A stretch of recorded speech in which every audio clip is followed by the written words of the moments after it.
The Tao of Self-Confidence, Episode 721. Welcome to the Tao of Self-Confidence, where I share stories of amazing women who have discovered their inner journey to self-confidence.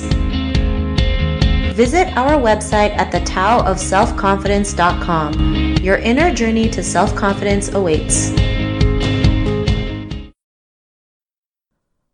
Well, hello friend. Welcome to the Tao of Self-Confidence, where I share stories of amazing women who have discovered their inner journey to self-confidence. I'm your host today, Sheena Yap Chan, and today I have a phenomenal lady on the show today. She's a TV and events host, and I'm really excited to have her on and share her story with us today on self-confidence. So without further ado, I'm going to introduce you to Cara Eriguel. Cara, how are you today? Maybe you can fill in a little bit more about yourself to the listeners.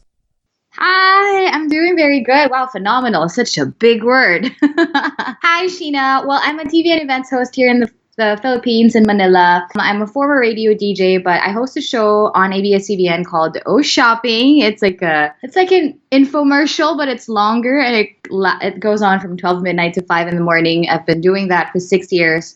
I host events from corporate to more informal events as well. For now, I'm hosting a couple shows on Cignal TV on Colors, which is a lifestyle show on Cignal, which is a cable channel here in Manila. It's called Fit Me, which I produced and I wrote for also, and I hosted, and another show, which is a cooking show essentially for people who don't know how to cook.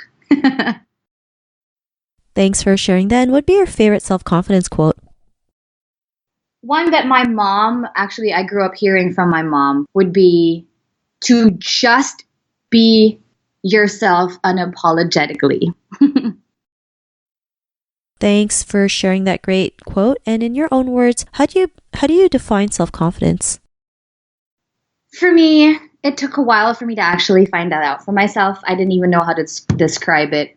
If you asked me the same question about a couple of years ago, I wouldn't know how to describe it. You see it in books and everywhere, and people talk about it on TED Talks and whatnot. Your parents tell you about self-confidence as you grow up, but I guess you find it out for yourself along the way as you find out what your gift is, what you're really made for. And I found that out just last year when I turned 30, and that's when I started accepting both my weaknesses and my strengths and used both to find my gift, which is what I love to do, and at the same time what I can offer other people.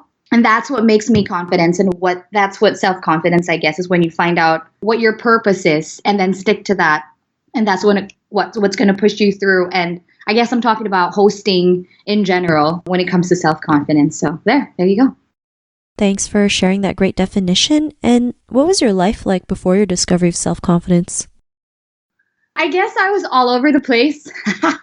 That's so weird to say on a podcast that everybody can hear. But now I guess that I'm at an age where I guess I can be more open about these things. I was all over the place, and I didn't know what I really wanted to do. I would start one thing and stop there because I always felt like I wasn't good enough. This is something that that was kind of instilled in me as I was growing up.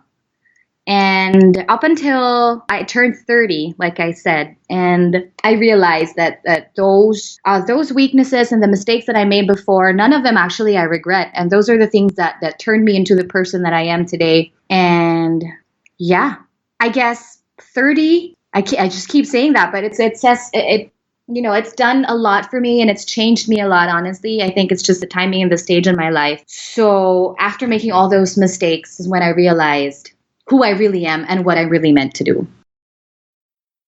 Thanks for sharing that. And I'm glad you're able to share that, your mistakes helped you get to where you are today. A lot of us, we feel like if we make a mistake, it's the end of the world and we can't get back up and keep going. But, I always say sometimes your mistakes will lead you to your greatest opportunities. Just because you pictured something in your head that you thought would, look the way it looked, and it's like the total opposite, doesn't mean it's not going to happen. It's just going to happen differently. And you just never know where it may take you. Like what you mentioned, right? Like you didn't regret the mistakes that you made because here you are today sharing your story and being able to realize who you truly are and what you want to do and your purpose. And because of those realizations, what's your life been like now?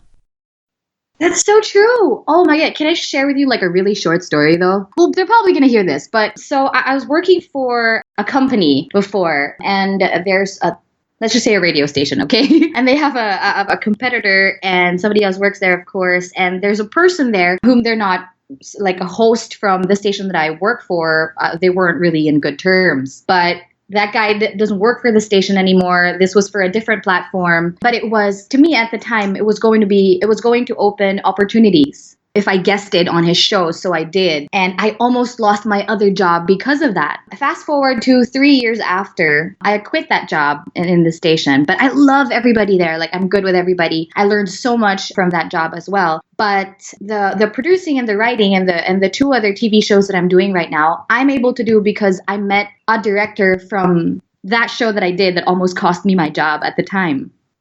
So I don't know if that made any sense, but just, I guess my explanation for that would be never let those little things pass. Like, if you, in the moment, you feel like, even if it feels like it's going to be a mistake, but in your heart, you feel like this is going to propel you somewhere higher, or as long as you know you're not going to be hurting anyone anyway along the way, even if some people will tell you it's going to be a mistake, don't do it. If in your heart you feel like there's a purpose to it. Somebody's like, it feels like somebody's talking behind your back and telling you that you should go do it. Just go do it. If it's a mistake, then it's a mistake. You learn from it. But if not, who knows? You know, it might bring you to somewhere better and somewhere you never even thought you would get to.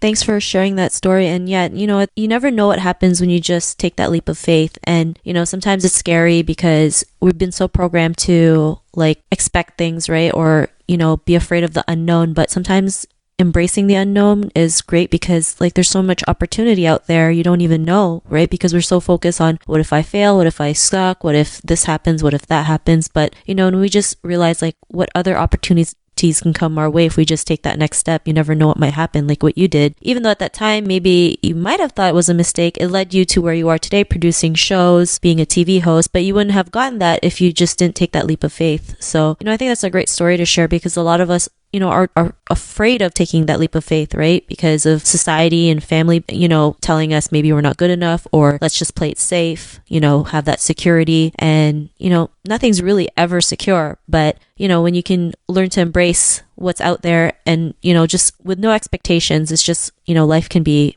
pretty nice, right? It can be magical. You just never know what might happen. And, you know, to the woman who's listening to your episode, she may be in her own journey to self-confidence. What would be that one tip you would give to her?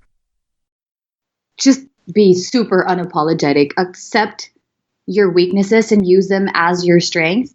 This is something that I've learned along the way also. I'll just use hosting as an example. Up until today, and I've been hosting for about 10, almost 15 years now. I started when I was in college. I'm still so afraid. I still shake. My armpits still get so wet. I still freeze for about the first 2-3 seconds, right? You know, when I face the audience. But this time, the difference is that instead of letting the fear cripple me or stop me from doing what I'm supposed to do and what I actually love doing, I use it as a strength. Fear and excitement, there's a thin line dividing, you know, it's almost the same feeling. Your hands get cold, you sweat.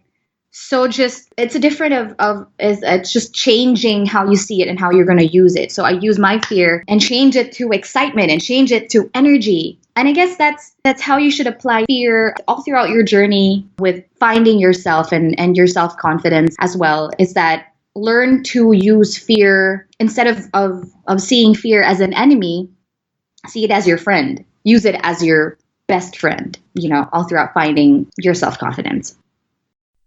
Thanks for sharing those great tips. And I really like what you mentioned about using fear as your strength, because even some of the biggest stars in the world, they still, you know, are afraid to go on that stage. I remember there was a story about Bono who still gets like jitters, right? Or he gets scared, but he uses that fear to go out there and give the best concert of his life.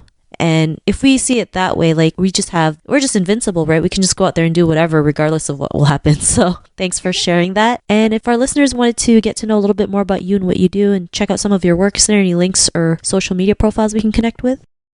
You may check me out on Instagram. That's at Cara Eriguel, CARAERIGUEL. I also just started my podcast. Yeah, you can check out my podcast. It's on Spotify and iTunes. It's After 30 with Cara Eriguel. I just have like a few, less than 10 episodes for now, but I'm working on it. And on YouTube as well, that's just Cara Eriguel. There you go. Awesome. Well, thanks for sharing that. And to our listeners, if you want to connect with Cara, you can also head on over to the taoofselfconfidence.com and search for Cara's name. Her show notes will pop up along with everything else that we talked about. And I really just want to thank Cara today for taking the time to share her story and tips with us on self-confidence. So thank you so much, Cara. Thank you so much for having me. Thank you. Not a problem. It was really great having you on the show. And to our listeners, be on the lookout for another new episode of another amazing woman's journey to self-confidence, and we'll talk to you soon. Bye for now. Thank you for tuning in to another amazing episode of the Tao of Self-Confidence. Get your free self-talk tape for building self-confidence by visiting our website at thetaoofselfconfidence.com. Your inner journey to self-confidence awaits.